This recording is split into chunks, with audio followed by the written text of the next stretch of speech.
Hey guys, welcome to Pretty Killer Podcast. I'm your host, Jordana, and tonight I'm joined by the amazing Danishka Esterhazy.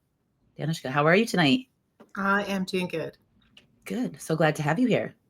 Thanks. Thanks for inviting me.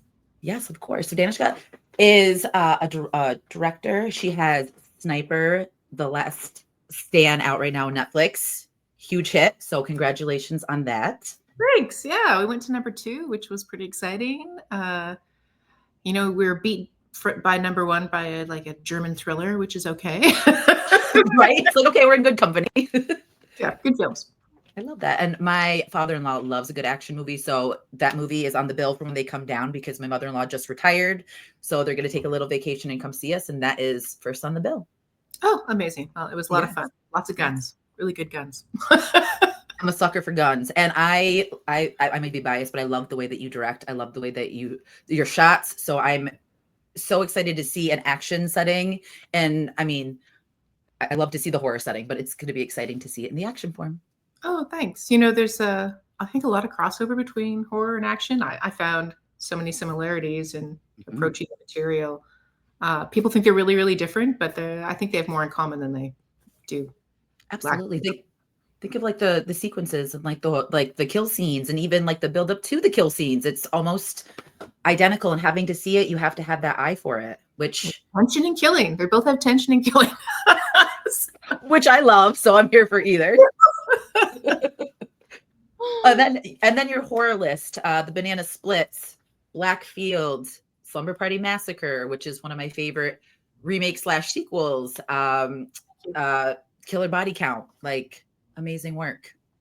Thanks. Yeah, I do love horror, and I've had the opportunity to get some great scripts sent my way to work with some great teams. So it's been a fun adventure.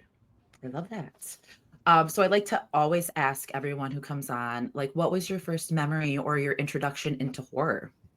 Yeah. It actually came pretty early because my mother was a huge fan of ghost stories. Love that. So, where a lot of kids, would be told stories before they go to bed that might be really friendly and kid friendly. My mother was not like that at all. She told ghost stories. The type of mother that I want to tell me ghost stories. Yeah, and I really loved it. And I loved the spooky stuff, but we'd have sleepovers with my little girlfriends and she'd tell us these terrifying stories and they would all be like completely traumatized. I love it. I'm sorry, but I love that. For everyone. But I think that was my first introduction. And that's how I learned to really love scary stories and to think of scary stories as something that were fun, not something that, was forbidden or bad for you, but just something that was really fun. Right. And I feel like it's a great opportunity to kind of let your mind wander and let your mind create what is being told, because you can tell a story and people can read it for what it is or hear it for what it is, but what you envision and what you see is completely different. So I love that you got the story aspect. Yeah, but then I didn't, make horror movies immediately. I made a lot of short films and I dabbled in all kinds of genres. I think I basically love genre. I love science fiction, I love horror, I love thrillers, I love action. Mm-hmm. But then, yeah, starting with the Banana Splits, really started to delve into horror pretty intensely, and led to more horror, which is great. Yes, I love that. And I feel like they're all like in the same realm, like each like sci-fi, all of that is pretty much in the same vein. So it's cool to have like a variety and to like showcase each different one.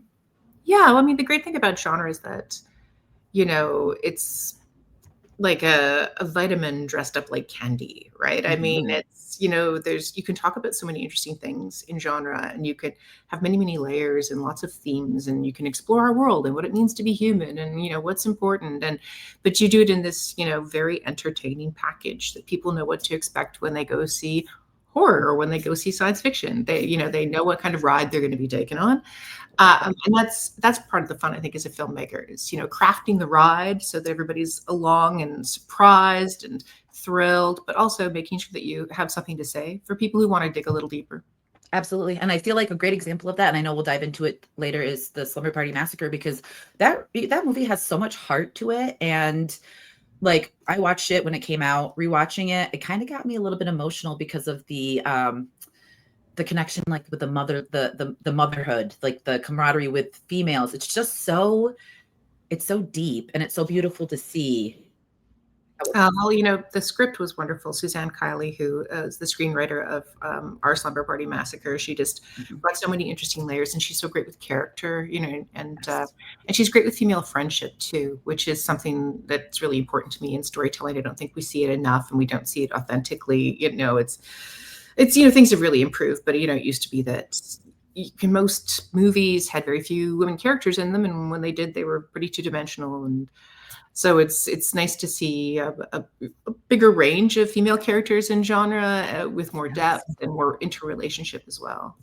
Absolutely. And it's nice to see that and to like also be able to carry that on to like my daughter. You know what I mean? Because she loves horror. So it's nice to have like the difference from, like the 80s movies that we had, like the 80s slashers, and like you said, the two-dimensional characters, to a movie that actually has heart and soul and has like such a deep meaning, but done in the most bloody, grotesque, amazing way. Because like, Gory. yes. Or like lots of vomit too. Because I mean, there's a lot of vomit in that one too. I'm working on a movie right now that I shot a couple months ago. We're still in post, and there's some really great vomit in it. I love a good vomit shot, and the one where she's like you're literally in the bucket as she's puking after they have such a great moment. I thought it was so perfect. So this is fantastic. Yeah, that was a lot of fun. I bet. Hopefully not a lot of takes, but Actually, I think we got that in 2 takes, which is pretty good because we had like a special, clear bucket rig and a fan system so that the barf could come towards the lens, but the lens would be protected, but it actually leaked on the second take. oh my God. So luckily we got it. We had to stop everything and clean the camera because we were like, oh crap, we broke the camera with this vomit gag, but it would I'm glad that the camera was saved because that would have been catastrophic. yeah, I know. I was like, oh no, just what you don't need. Exactly. So what got you into like filmmaking? Like what solidified that this is what I'm gonna do? Yeah, well, I'm from a small town in Canada called Winnipeg, which is like just north of Fargo. Mhm. And one of the Winnipeg's kind of a small town. It's under 1 million. It's prairie town. It's farmers. It's not exactly a cultural center, although we do have a Yeah. lot of artists there. More than you would expect based on the population. I think Mhm. because the winters are so harsh that people tend to make a lot of art there because you can't leave your house for 6 months of the year. So you do What are you gonna something. do? You create things.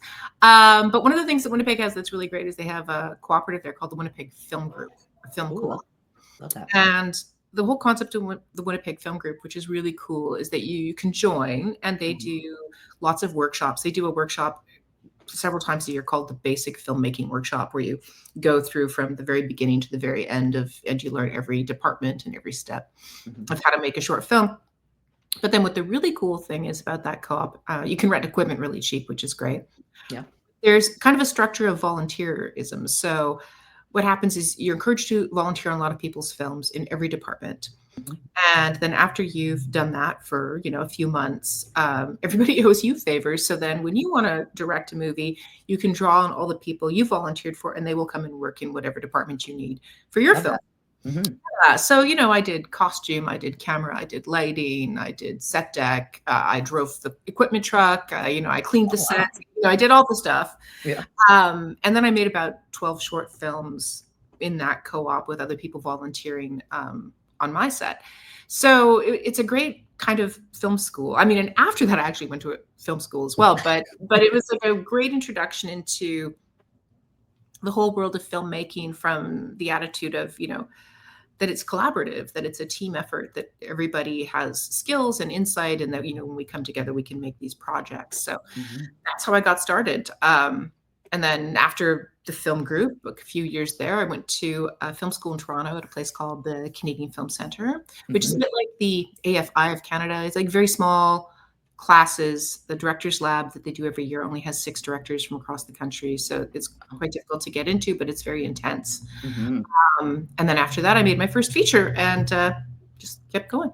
I love that. And we lived in Augsburg, right by the Canadian border. Like literally, my husband worked at the psych center, so he would like bounce off the Canadian towers, and we'd always go over to Brockville to have like fish and chips, and we'd go to the Byward Market in Ottawa. So like, At the Byward Market. yeah, Yeah. it's so much fun. The best pho I've ever got was from Oh, wow. Yeah, Yeah. Ottawa's a great town, beautiful town. I miss Canada because we moved like 2 hours south of where we were because we wanted culture because it was very much, like farms, rural, and we wanted a little bit like, and also to go see a movie in a good theater, we had to drive at least an hour. So Yeah. Growing we up in wanted, Winnipeg, if you wanted to see good music, you had to drive to Minneapolis, which is a really long drive. that's a haul. But I mean, like you're Yeah. right. Like to actually be able to do things. It's nice to be centered in like where you thrive. Yeah. Yeah. Yeah. So now I'm based in Toronto and Los Angeles. I sort of, flip back and forth depending what movie I'm making at what time. And that's a really great balance for me because they're both like, obviously, they're really big film towns. Everybody knows Los Angeles is a really big film town, but Toronto is also a really big film town. We've got the Toronto Film Festival. Yeah. We have amazing theaters. And so it's good. I get lots of opportunities to see the best movies in the best theaters. I love that you go from CA to CA. Like literally, it's just like interchangeable. Yeah, it's like Cali Canuck. It's back and forth quite a bit. How was it when you got to LA? Like, I mean, since you've been into like around bigger cities, was it kind of like a culture shock to get to LA, or was it kind of just like I'm here? Well, I've been coming to LA for years before I finally got a place here. Because there's just, if you're a filmmaker, there's so much going on in LA. So I've been coming here, pretty much every year for training or meetings or festivals for quite a long time. And, slowly starting to know the city, but of course you don't really know it until you spend more time here. Mm-hmm. But, I kind of fell in love with it slowly, through those trips. I trained with Judith Weston quite a bit, who is a wonderful instructor on working with actors. And she used to have a studio here that I used to love to attend. And now I'm training with, new groups of people and meeting all kinds of filmmakers. So yeah, it's not everybody loves Los Angeles, which is always makes me laugh. Meet people and they're like, "Oh, I can never live in Los Angeles. I hate Los Angeles." I'm like, "What? Los Angeles is so beautiful. What's wrong with Los Angeles?" People don't like to drive. So I guess that's an issue. Well, I heard traffic is not the best, and you know how traffic can be. Traffic is just the most There's a lot of annoying. drive. Yeah. Yes. But you know what though? I love the city. Like I was born in Orlando, so I love a big city. Yeah. You know what I mean? Like I feel like I kind of thrive in it because there's always something to do. If you want pizza to like the most random type of sushi, you can find it. It's great. Great. Well, and I'm a vegetarian, which wasn't great living in Manitoba. As much as I love Manitoba, it was not exactly a vegetarian-friendly place in Winnipeg. So the great thing about Los Angeles is it's so vegetarian-friendly. I can eat everywhere, which is great. Yes, and I hope to make it to LA or to at least California at some point because I made it to Arizona and I was so close, but I just would love to visit and I wanted to go out when John Carpenter got his star. I was out of town during that and I really wanted to go. I was such a shame. But what's great to come here for is Halloween Horror Nights at Universal, which is a great reason to come to town because the installations are so cool. The haunted houses are so much fun. You're speaking my language because I love like our honeymoon. We went to Halloween Horror Nights in Orlando. Ah, great. Yes. Yeah, my husband's like a beach vacation, like just doing nothing. And I'm like, we're going to Universal and we're going to Halloween Horror Nights. So what have you been talking about? I prefer to have actors jumping out from dark corners and grabbing me. Yeah, that's exactly. And you know what was my warning too is when we did the first house, he took off and left me. And I was like, oh, I am rethinking everything right now because you just left me at the grasp at Leatherface. Like, to be terrified. You need to great. handle yourself. See, it was like it's respect. Exactly. And at least I knew I could handle myself. Like I would be a final girl and I could make it if I had to. That's right. Final girl energy. Yes. Love that. So when you were like growing up, who were some directors or like movies that like stuck in your mind that you kind of still reference now or like, got an idea from? Yeah, that's a great question. I think it's tricky because when I was growing up, I didn't really know any women directors, which I think if I'd known more women directors, if there'd been more women directors, if there'd been more celebrated women directors, I may have become a filmmaker a lot earlier. But it seemed like something that just was, it seemed like something that wasn't accessible to somebody who lives in a small Canadian prairie town. I didn't grow up in LA and I didn't know anyone who worked in the film industry and I didn't have any connections to film industry. And I was a girl and I was like, movie making seemed like something for other special people from far away. Yeah. Like I could never do that. Yeah, yeah. So when I finally realized I could do it, it was like so exciting. But in terms of filmmakers that inspired me, I think it was more.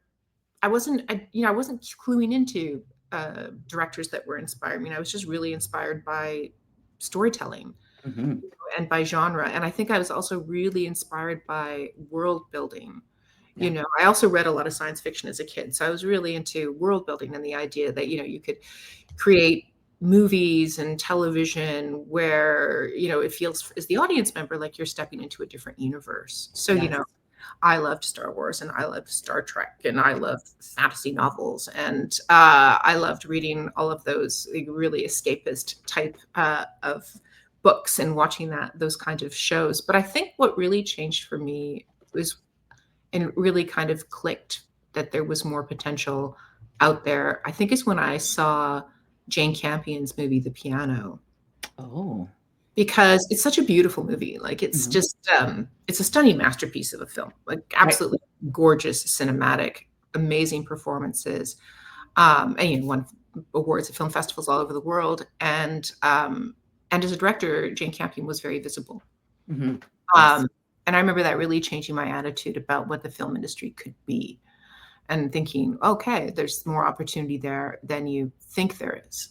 I love Uh, that you saw in a different lens. You know what I mean? Like just being able to yeah, be like, okay, I can do this, and this yeah, is yeah. possible.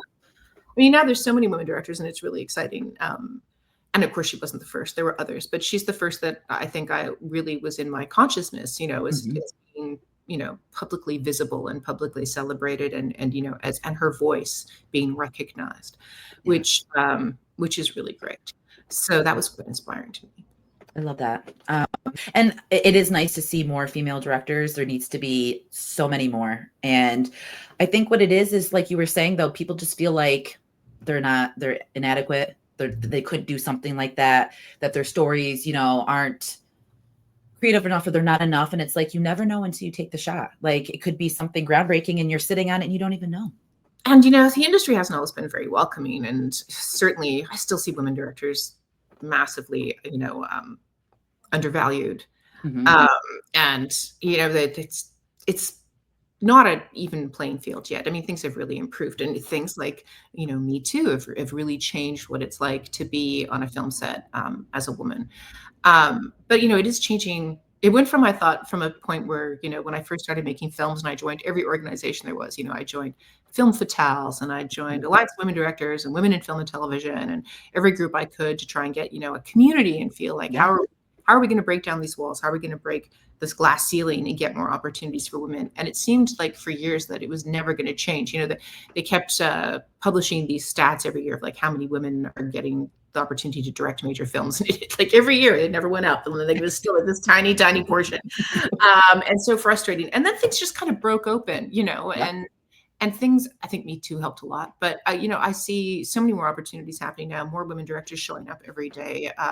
It's really, really exciting. It's a great time to be in film to see the diversity of voices out there really, really changing, Yeah. and to see more people's stories being told. Hmm. Uh, so yeah, I'm loving the energy. Yes, and it's nice when it's reciprocated and you can like feel that, you know what I mean? Because just how beautifully you direct, it's so inspiring, and I'm sure other people feel that way about other female directors. So hopefully it just sparks this chain reaction of more and more. I hope so. I mean, directing is such a great job, and it's like I love it more than anything. And it's just I hate to think that it's a job that is only allowed, to a very few, and that people are being kept out of this profession. Because I think if it's your calling, if it's your passion, Yeah. it shouldn't matter where you grew up or what you look like or who you know. Like you should be able to go and follow that passion.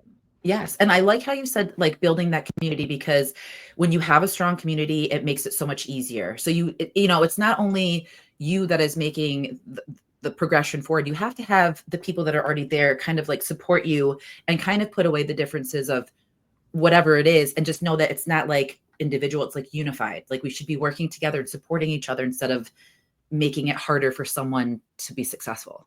Yes, totally. And I have so many friends, women directors. We call ourselves like the secret sisterhood of women directors. And Yeah. we're all so supportive of one another and we all have each other's backs. And we all know that we can reach out at any time to each other if we have questions or concerns, or, you want to ask, you've worked with this actor, what do they like? Or, you've worked Yeah. with this cinematographer, did they work for you? Did you like them? What was your experience like? I'm in this situation with this producer. How would you deal with this? And, we text and call Yeah. and email each other and give each other a lot of support. And I do feel like supported by this great community of other women directors. And so, yeah, I don't feel alone, which is great. Good. I love that. And there's a new horror convention that's coming to Las Vegas in 2026. And they posted that they're going to do like this opportunity where if you have an idea for like a movie, you can go and you can speak to people there and like they can maybe greenlight it. And I just think that's fantastic because some people just feel so, it could never happen to me. I would never have that opportunity. I think that's awesome to have that more accessible to people and know that it is a thing. Well, and it just makes, the movies better, that the more we open up filmmaking to diverse voices, the more interesting stories we get. We don't want to have the same story again and again from the same people again and again. Right. And it's not that one kind of story is necessarily better than another, but it's just like having that diversity of storytelling, like have lots of people's input. It just gives you a better sense of the world. I think, growing up pretty isolated in a small, very isolated town, so much of my understanding of the world came from TVs and movies. Yes. I could see what people live like somewhere else in the world. And, they were people in a different class and people in a different ethnicity and people in a different country and, people experiencing all kinds of different interactions with the world. It just broadened my horizons, I think, and sparked my imagination. And Yeah. I can't imagine living in a time where we don't have those kind of stories. I know. How sad would that be? But I like how you were talking about the same story, and that brings me to my question about the Slumber Party Massacre and the take on that. Oop. Guys, Wolfie. Oh, Come to the chat. Come to the chat. I'm so sorry. I knew he was going to make an appearance because whenever something like show up at any minute and be like jumping on my head. So. Well, hopefully we get an appearance from your cat as well. But I have flowers and they're dying, and a piece of the lily fell, and he is not having it apparently. Like that can't happen. That's triggering. I get it. I apologize for that. It scared the crap out of me too. But I loved the take on the Slumber Party Massacre because I felt like watching it was so true to the original, just of like everything about it, but the way that it was, the story that was changed and the way that you shot it, like I had to pause the scene where they're in the living room, like dancing and having like the dance party and like the lights going and everything. Like I just thought it was such a beautiful, amazing shot. And so it just like, how did you tackle the Slumber Party Massacre? Oh, well, it was a really, really fun project. So many reasons. I mean, partly it was, joining a horror franchise that people know and love, which I know and love, and also such an important franchise because the only 80s slasher franchise all written and directed by women, which was very, very groundbreaking at the time. Yes. So to be invited to be part of that, it was like, yes, please. How exciting to be part of that super historical horror franchise that, meant so much to so many people. So that was really thrilling. But then also, I guess I had a love-hate relationship with those movies. Yes. Because, as a horror fan, and, I also love 80s slashers. Yes. I love the movies and I loved the potential and the promise of the movies. This, this idea that it was all women creators. Yeah. But then also, was so disappointed in the movies because there was really no female voice in those movies. It was very clear when those women were hired that, and Amy Holden Jones has talked about this in interviews, and she's been quite frank about it, which I really admire. And she said, she got hired. It was her first feature. She'd been a very acclaimed editor. And, as part of the, contract, they were like, you have to show, 12 pairs of breasts and within the first like 20 minutes or whatever. And that's, that's like a requirement. And she was like, sure, what? Cool. I'll do it. I'll do whatever it takes. Right. Yeah. So there are these women given these opportunities, but they had to tell the stories basically for a male audience. And if they tried to diversify the gaze or the storytelling, they had to do it kind of, in a sneaky way so that, which I think they did, so there's feminism woven into those stories, but they're also just so exploitive. It's just, all young tits and ass all the time. Yeah. And so I was like, okay, well, what if I could tell this story and kind of pay out the potential of what those filmmakers wanted to do but weren't allowed to do? Like, what if I could actually tell a similar story in that universe with those characters, but actually make it a feminist horror movie? I love that. Oh my God. So that was my goal. So with my, writer Suzanne Kiley, we came up with ways to both embrace our favorite parts of the first film and the trilogy, to update them in ways that really kind of mock the extreme sexism of the original trilogy. Yes. But so to make fun of it, to celebrate it, and to make fun of it, and to bring it into the next century. But you guys, A+ on that, because you guys did such a fantastic job of keeping to the original, leaving those elements in, like the Easter eggs, also modernizing it and putting that feminine touch on it. It's just so good. Oh, thanks. It was a lot of fun. And I have to say, big applause to my cast, who were so game. I had to really explain to them what I was trying to do. They were all too young to know the original movies. And I'm like, okay, it's called Slumber Party Massacre. And there's some, male nudity in this. And you might think, what is this film about? What are you doing? And I was like, I really just need to tell you what I'm trying to do, it's a meta film. It's a comment on the original films while being its own standalone film. And we're trying to have fun with it. But we're trying to say some interesting things. And we're trying to, scare the pants off our audience. And the cast was just so great. They watched all the movies and they did all their research and they committed 100%. And we had an incredible time. And the cast was great. Like I loved watching them. The camaraderie with the girls felt so organic.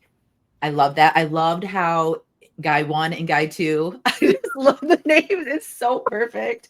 The male nude, like just like the shower scenes. I love that was implemented in there. The only regret is that the shower scene got cut a bit. So my whole idea when I pitched it was, I was like, okay, there's the famous or infamous shower scene in Slumber Party Massacre, right? Yes. And there's the well-known scene where the camera starts on the girl and then slowly booms down to her soapy ass and takes its time, and then it zooms, slowly goes back up, and then you get the boobs. And Amy Holden-Jones has talked about that shot in interviews, and she was like, I was, legally required to deliver a certain amount of nudity, so I made it as blatant and egregious as I could. That's it.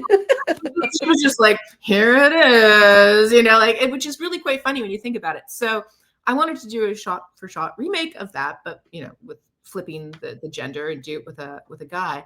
Yeah. And I timed it out perfectly, and it was a much longer scene in my original director's cut. I would love to see that. I would have loved to have seen the extended cut, just saying. It's a long scene in the original movie. It's like they're not like glancing over it. It's like a very long scene in that shower room scene. So I was like, I want it to be just as long, and I want it to be just as in your face. But it ended up quite a bit shorter, after studio feedback. But I still Well, I love it. I'm here for it. So give me a long shower scene. Like and I just love, like, it was so much like Psycho. It kind of gave me like there's that little drain shot that's a little homage to Psycho, definitely. Yes, and I love like how you could kind of like see the person coming up. It's just those shots stick out to me. I love a good crafted kill scene, and I did watch a little excerpt of you talking about how you plan out your kill scenes and like the progression of it, and I just think it's so amazing that you get to do that. And also kudos to you for having that in your mind. Like, thank you for having those shots in your mind, because people like me live for it. They just I think about them. I love an Easter egg, and I love to nod to my favorite films. And I mean, that's one of the great things I love about horror fans is they know so many films. They're so passionate. They have, you're right, all those images in their head.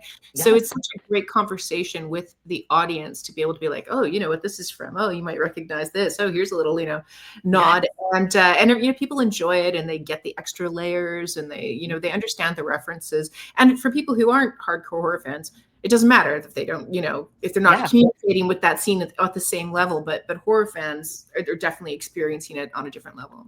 Yes, and I feel like even if you have no idea what Slumber Party Massacre is, you could watch your Slumber Party Massacre, and they would have such a great time anyway, because it gives the, you know, like the creepy stalking scenes, it has the comedy, it has the tropes, it has the meta-ness, it just has all of it. And like I was saying earlier, it just has like such a deep like message and connection. And I think homing in on like someone's trauma and having it be generational and like not on purpose, you know, passed down and not wanting to have things repeat. It's just, it was so beautifully told, like Oh, what thank you.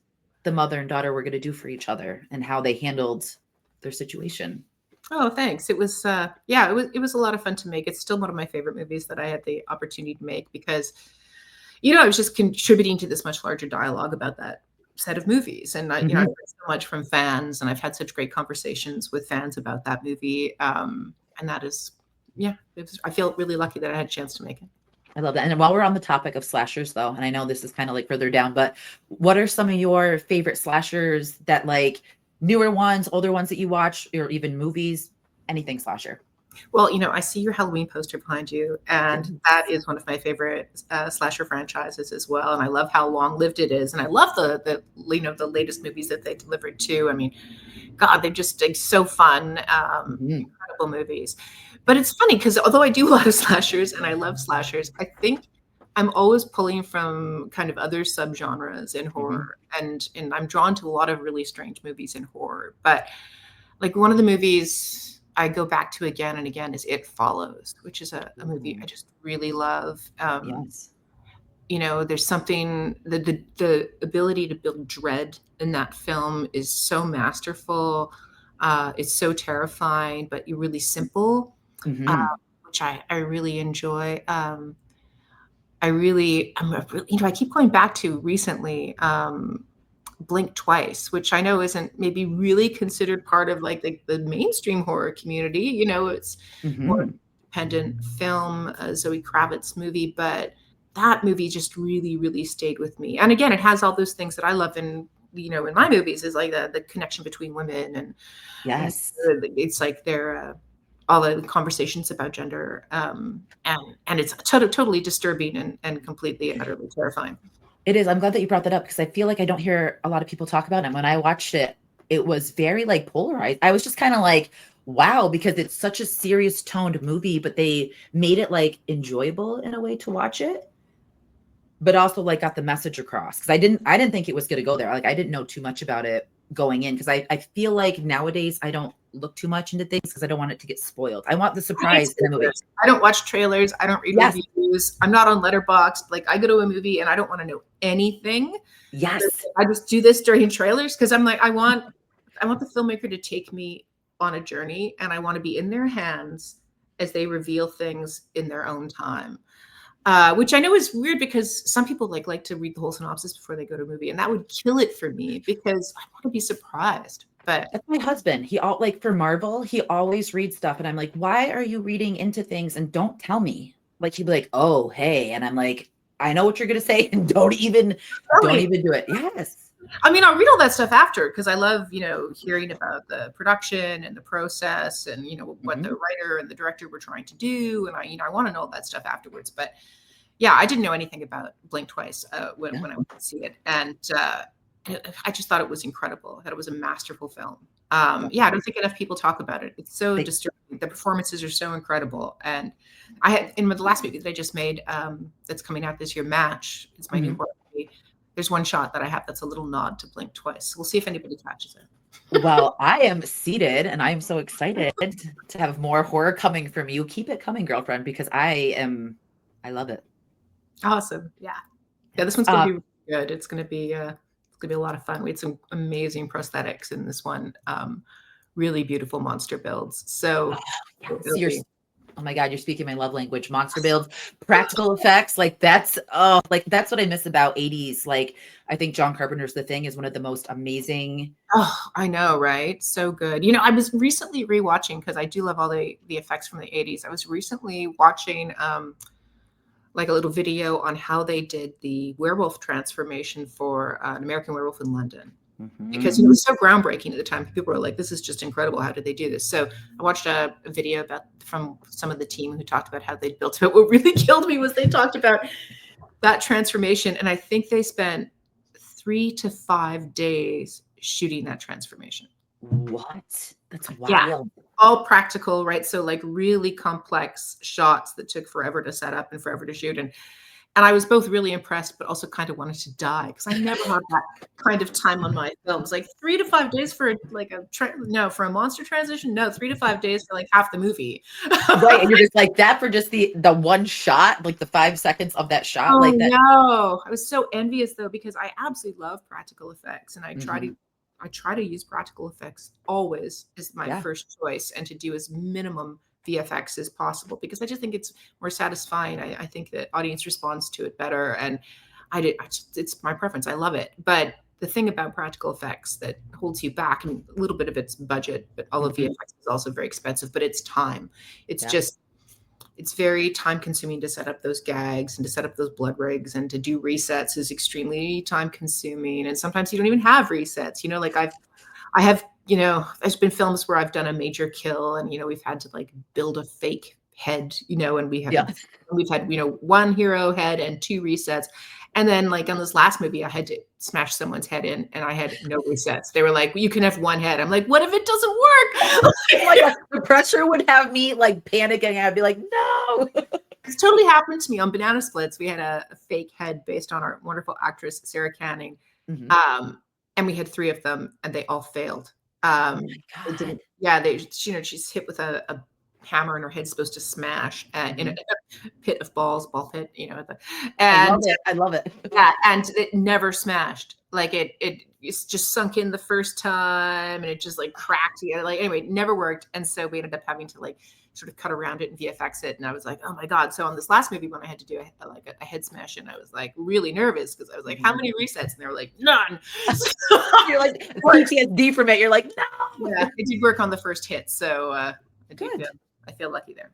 And I love a good head smash. Like one of my favorite head smashes from you. I'm gonna like showcase your head smashes is from Killer Body Count with the weight. Oh yes, that I really, really enjoyed designing that one. So that one was fun because I had a really particular shot in mind and Mhm. I knew what angle I was going to use and I knew what effect I wanted to use. And I was talking to my great SFX team and I was like, it has to be my original plan was, because I'm shooting along the floor on a dolly shot and I'm Yeah. facing the actor who's lying down. I said, what we do is we'll build a fake head and we'll just put it right behind his real head so that Oh. we can smash the fake head right behind his real head and it'll, splash up. And because of the angle, it'll look like you're smashing his real head because I Yes. didn't want to cut, I didn't want to fake it. I wanted the killer to be smashing in the scene and I wanted the victim to be in the scene reacting and I wanted Yes. it to be practical. Mhm. So we tested a couple things and they didn't quite work because again it's very hard. Head smashes are really hard and complex. Yep. Sometimes you can put little explosives in them but not if it's right next to the real actor's head. You can't. No, you don't want to do that. And I was like, also safety, we have to make sure that we don't accidentally smash the real actor, also because the killer's in a mask, there's visibility issues and stuff. Yeah. So the rig that my SFX team came up with, which was so brilliant, was a little box that went behind the actor's head that was full of all the gore and it had a plunger on it. Oh. So when he hit the plunger, Yeah. sent the gore out the sides of the box right behind his head, and looked like a head smash. So I could have the actor there like wriggling, and we could have the killer wailing away. Yes. Yeah, it all came together. So I was very happy with how that worked out. And I'm glad that you explained that because when I was watching it, I'm like, is that weight like a fake weight? Because I don't know. You know what I mean? Like, I don't know if that was just like a styrofoam one and they're acting like they're hitting it, but I He love had a that. lighter weight. Yeah, he had a rubber weight because Okay. if he slipped, we didn't want a heavy weight to hit the actor in the face. So it was rubber. Yeah. And he was basically using his physical strength to get the plunger down rather than the weight of the dumbbell. I love that. But that shot's beautiful. And I love that you said that it was on the dolly because the pan, like the pan, and I don't know if I'm using the right term, but the pan of it, just like the far distance away and then seeing the blood explode like a sea of blood. It's just so beautiful. And It's it worked great. And we didn't have time for resets and it worked on the first take. So yay. So that was really we're here for it. We love it. a mess. It was so messy and so satisfying. But that was one of those things where I had enough time to go to that Mhm. location during prep, and do a little previs with my cell phone and, share the shots, with the SFX team to show them exactly what I'd be showing Yeah. so that you build the rig to work with the shot. Because the worst thing that happens is if you don't have enough prep time is, you design an elaborate kill sequence and the SFX team, especially if they're not very experienced, they might go Mhm. together and they'll build some kind of rig that works, but doesn't work with your shot. And you're Um, just like, "Oh, man, like, I wish it would connect." ugh, that, like, Yeah. so then you have to, like, reimagine the whole kill sequence, which, often really destroys your plan. So I try to get those plans to my team as soon as possible, either through storyboards or previs or conversations. Yeah. One of the first things I do right after locking locations is try to sit down and explain my plan for each of the kill sequences so that everybody's delivering parts that work with the shots I'm going to actually create. And that's good that you give like, as soon as you know and you, like, already have it panned down on, like, your phone, it's good to just immediately be prepped and ready for it, and I also love how you say how you were talking about how you had the mishaps, but you still have that smash in your movie. I love that it doesn't stop you. You're just like, "I'm still gonna smash people's heads." Well, that's one of the wild craziness of low budget horror making too, right? It's like, things go wrong and you have to just roll with it and find a way to make it work in your cut Yep. because you don't have time for reshoots, you don't have time for extra days. You have what you have. And so you have to be creative and you also have to have a plan B as Yeah. well. So I usually go into those kill sequences with my perfect plan. And then I And also then backups. and I have other plans. If this doesn't work, we'll get this shot. If this doesn't work, we'll get this shot. And then some, down, on plan D or whatever, you're like, okay, and now we're just going to shoot some plates because now it's going to be VFX. So This is what we're uh, left with. you have to have lots of plans. And I love it too because I'm such a huge advocate for indie. I feel like I've been enjoying indie more. Not like saying that but like I just give so much credit to indie filmmakers because they're very limited, like little budget, little, you know what I mean? Like not like a huge workable budget. And it's amazing to see what they create because there's some that like stand up to like studio productions. You know what I mean? That they look so great and it's just nice to always have like the indie momentum going because that's where everyone starts from. Yeah, and I think I just respond to that scale of filmmaking in a different way. I was watching a movie on Netflix the other day. I don't know if you saw the action movie Havoc, which Mm-mm. is a really, really interesting action movie. But like the first 10 minutes, there's a big, huge car chase Mm. with with a truck and some, all kinds of things on a bridge. And all the car work, all the action work is entirely 3D VFX CGI. None of it's real. Mhm. Um, all done in studio. And it's really, really impressive, but it feels a bit like playing a video game. And I love to play video games, but Yeah. there's something about a little more gritty, scaled back indie production that just hits in a different way and makes you feel like, oh, it gets you in the gut, when you see Yeah. that a car swerving like it's going to go off the bridge and it's on an actual bridge. Yes, and you're like, your butthole's clenched. You're just like, oh my god, like what's gonna happen? Yeah, yeah. So you mean like they had a huge budget and they did a really great job. The VFX are really excellent, but the style of the action sequences I just didn't enjoy as much because they weren't practical. So Yeah, to each their own. I think there's also people who prefer the big splashy VFX stuff over the more small scale indie stuff. So 1,000%. And like you said, it's whatever your taste may be. But I am just such a sucker for a practical effect. And hearing the stories of like movie making, like I interviewed a director before, and like sundown, they would film from sundown to sunup, and I'm like, that's dedication. Like that's so like you're putting your heart and your soul and like messing with your body to produce something, and I just love it. I yeah, give when people. I shot Killer Body Count, we were shooting nights and we were shooting in South Africa during the summer Mhm. where the nights are quite short. And it was a race to get enough night work done before the sun came up. And there's a couple kill scenes in that movie where dawn is starting to happen and I'm like racing to finish my kill scene before the light comes up. The birds are singing because they can hear the sun coming up and I'm like, shut up, shut up. Be quiet. The next time, like kill the dawn birds, pretend it's still the middle of the night. But it's just like there's just not enough time because there's not a full 12 hours of night. You're Yes. quite a race. Oh my god, I would be so stressed out. Like, that would just induce so much panic in me, like, to have to get it done because I'm the type of person that's like, if something's gonna go wrong before something needs to happen, it's going to. Yeah, something always goes wrong. And that's the thing, like you have these plans, especially on low budget movies, but you have these plans where it's like, if everything goes absolutely right, we might make it. But of course, nothing ever goes absolutely right. I mean, like, no way does your day go perfect ever on a film set. There's always going to be something. Yeah. The hero car is going to break down, the actor forgets their lines, the light blows up. There's like a million things. There's always something that delays you. So, and when you're shooting, low budget indie, there's just not a lot of grace time. There's not a lot of, opportunities to catch up. So yeah, it can be very stressful. Yes. um, and like, but it's interesting too, because like I thought about like just seeing shots and like thinking of my setting and envisioning things, but then it's just like I could never, not saying that I could never do it, but I would just be so like panicked that it doesn't look right. I'd be so in my head. It's just so many factors, and I give credit for all of that. Yeah, I'd love to work on a bigger scale. I don't know if have you seen the new Final Destination movie? We're going tomorrow. Okay, I won't say anything spoiler No, because I know you please. can't spoilers either, but I'll just say it's fabulous. Zach and Adam did such a good job. Two amazing directors from Vancouver. They just completely blew everyone away. I went to a preview screening in LA with Fangoria, and everybody was losing their minds because they was so good. And the opening big sequence, they talked about it, and they built 6 standalone sets, and I think spent 2 weeks on that sequence, and it is amazing. It's incredible. So yeah, you'll really enjoy it. I am so excited. It's crazy because Jeffrey Reddick started to follow me, and I was like, I had to like go and make sure it was him. I'm like, is this like a burner page? Is this not him? And I clicked on it, and I was like, oh my God, because I was 14 when Final Destination came out, and that solidified my love for horror. Like I Those watched movies are horror. so good.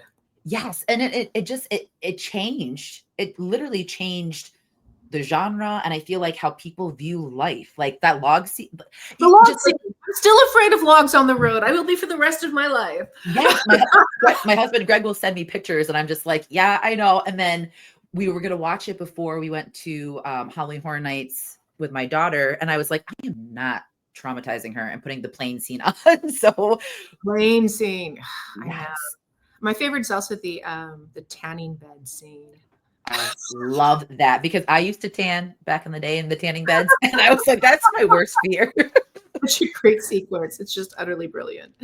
And I think that's what I love about Final Destination is the sequence and how outlandish it can be, but like you never know. That could like something like that could truly set an effect of something that happens. And Rosalind, my daughter, she just watched it, and during the plane scene, I was watching her, and her eye, like her mouth was wide open, and she's like, "Oh my God!" And then when it finally blew up after like they got off the plane, hearing her go audibly, like freak out, and I was like, "This is amazing! Like this is a full circle moment for me." It is. It really taps into like such basic fears because it's these, normal domestic situations, locations. It's nothing, there's no zombies, there's no werewolves. It's just people doing regular, real life things that go horribly awry.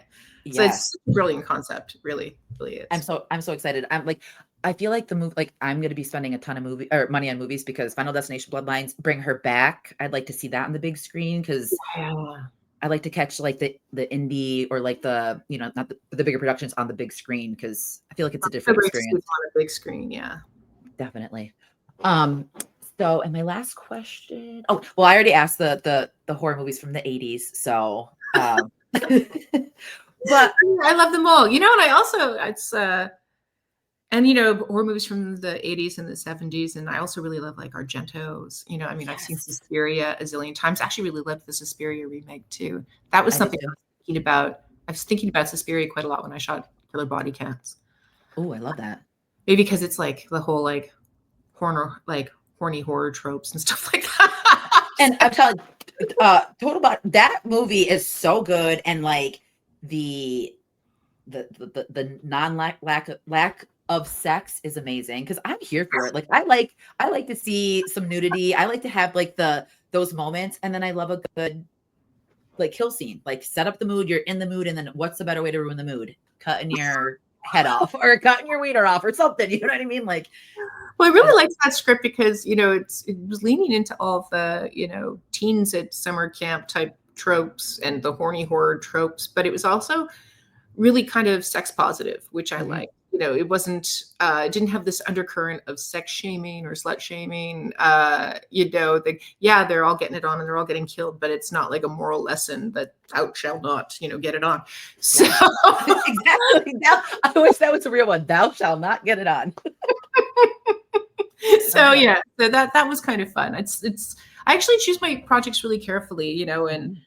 I think about what we're leaving the audience with when we make these movies. I mean, yes, we're saying that, everyone's going to get killed and it's, over the top gore and that's a lot of fun. But also, they say things about who we are as people and who we are, as women and who we are to our friends. And Yeah. I want those movies to say things that are good that I want to put out into the world.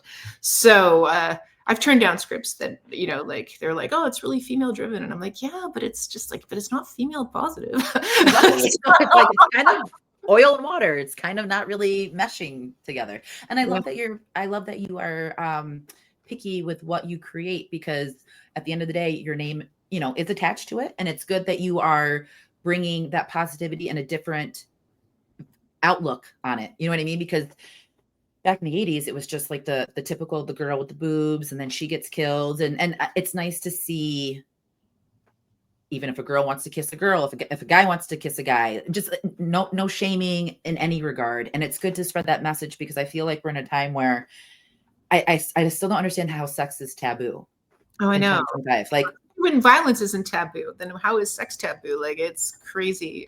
yeah, I think I like sex positive shows and I like nudity in movies. I think me too. we should be less ashamed of our bodies and we should be more celebrating of our bodies and of sexuality. It's a natural, wonderful thing in our lives. Exactly. But I want those movies to be for everyone to be welcome. I want everyone to feel that they can see themselves in these movies and that everybody is part of the horror community. Don't want to Yeah. keep any out. And then on set, I'm also really careful. I always work with an intimacy coordinator. Hmm. And I make sure that the actors feel, empowered and not exploited, that Yeah. they feel safe, that, Yeah. that they're a creative partner in telling these stories and in the way we tell these stories. And that's something that's really changed in film too. I'm so glad. I love intimacy coordinators. I think they contribute so much on set and they just really change the tone of how actors are treated on set. And it's a good thing for everyone. It's a matter of respect. Like, yes, you are an actor, but you're not a piece of me. You know what I mean? You're not like, so it's nice to, like you said, to have that connection and have them speak to the actors and let it be known, like, if you are not comfortable, like, let us know, because that's a huge thing too. Cause you feel like a sense of pressure. And I feel like back in the day, you had to show your boob. No, I speak as if I did, but like, you have to show your boobs to get the part. You have to sleep with the director to get the part. And it's like, you know what Yeah. I mean? Yeah. It was really toxic environment, for women, well, for everybody. I mean, it was just Yeah. very toxic environment, a lot of exploitation. And there's no need for that. I mean, why should storytelling be toxic and exploitive? It should be something where every person from the PA to the executive producer, is respected and is contributing and is part of the team. I think, we are getting there. Things are getting a little better, but yeah, and intimacy coordinator are a big part of it. Making sure that because actors, like they're amazing. Actors go to these true emotional places to perform, and Hmm. they let themselves truly feel emotions while they're performing, and that has a real impact on them. And you want them to be able to go to dark places and go to scary places and go to sexy places, but Yep. you want them to be able to go to places, and then after you feel cut and they're going home for the day, that they're not traumatized by what they've done for for the movie.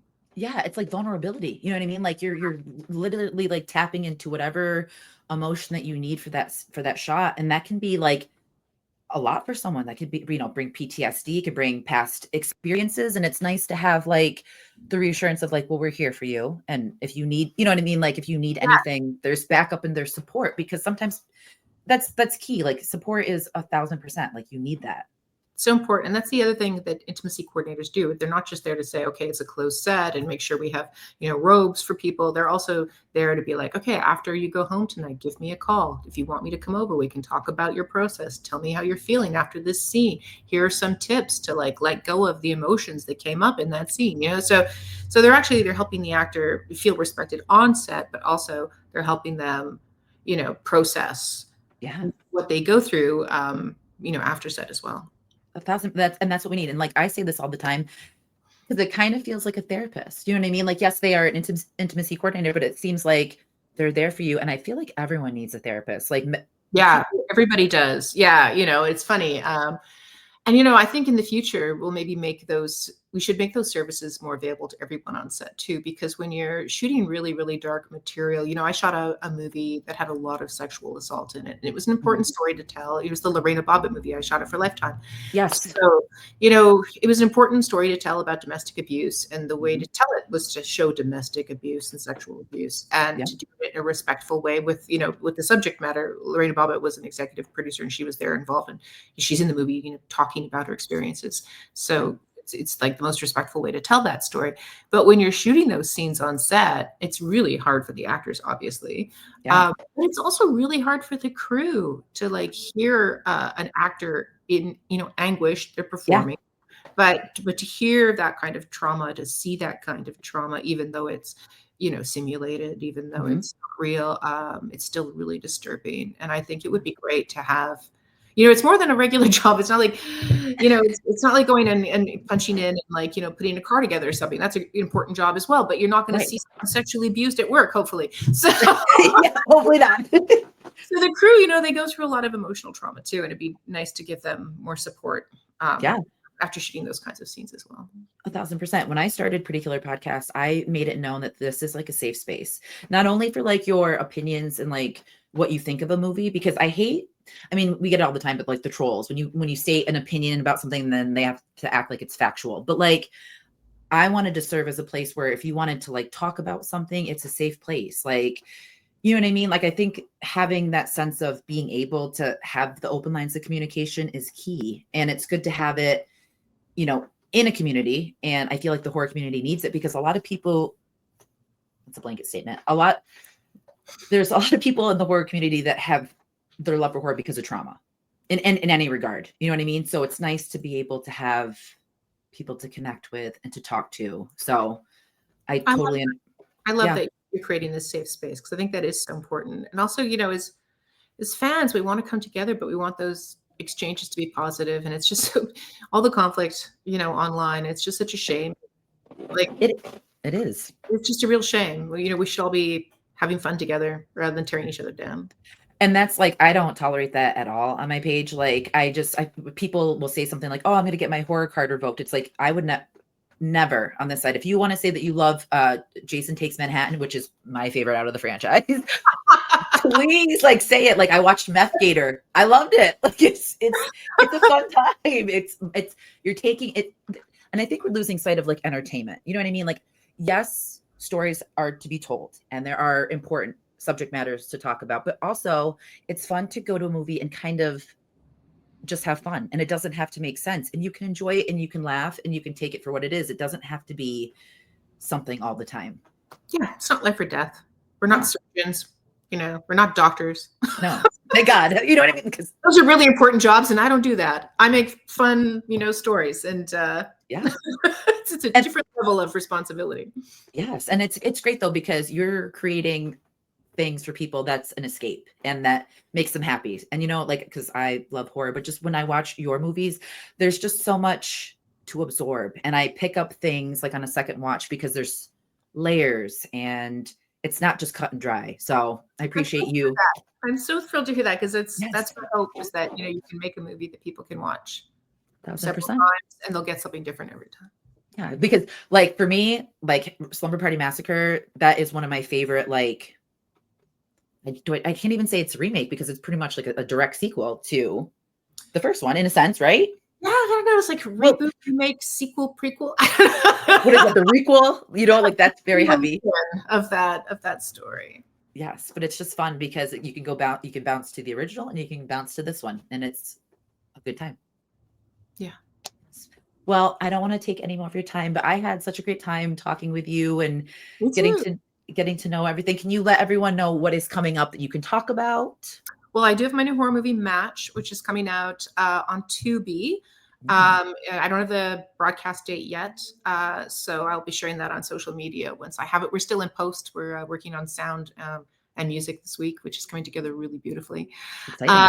and it's a great movie. It's like a really cool story. It stars one of my favorite actresses, Umberly Gonzalez, who I think is just incredible and who's totally tearing it up right now with all the awards she's been winning for her video game. She's the lead in the Star Wars Outlaws game. Love that. Yeah, yeah, and it's like just great. She's multi-talented. So yeah, it's a That's really great. really good scary movie. I am so excited and I love Tubi. Tubi has been my go-to before Tubi got like super big, and I'm happy that they're getting the recognition that they deserve because I love Tubi with every fiber of my heart. Oh, I love it too. It's like going to an old style video rental store because it's got such a massive back catalog. It's just a huge, huge library of especially horror, but like all kinds of movies. You know, old movies, new movies, 80s movies, current movies. It's got a really, really good selection. Yeah, it's like something remembering. Like I remember going on there and seeing like Pippi Longstocking. I loved that movie, and then like switching over to Terrifier. I'm like, this is the perfect example of diversity. Like it's just give me all of it. Yeah, so super cool. Really good. Well, I will definitely be posting where to find you and your links in that. And to everyone listening, thank you for tuning in. And remember to drink water and to take care of yourselves. Good night, everyone.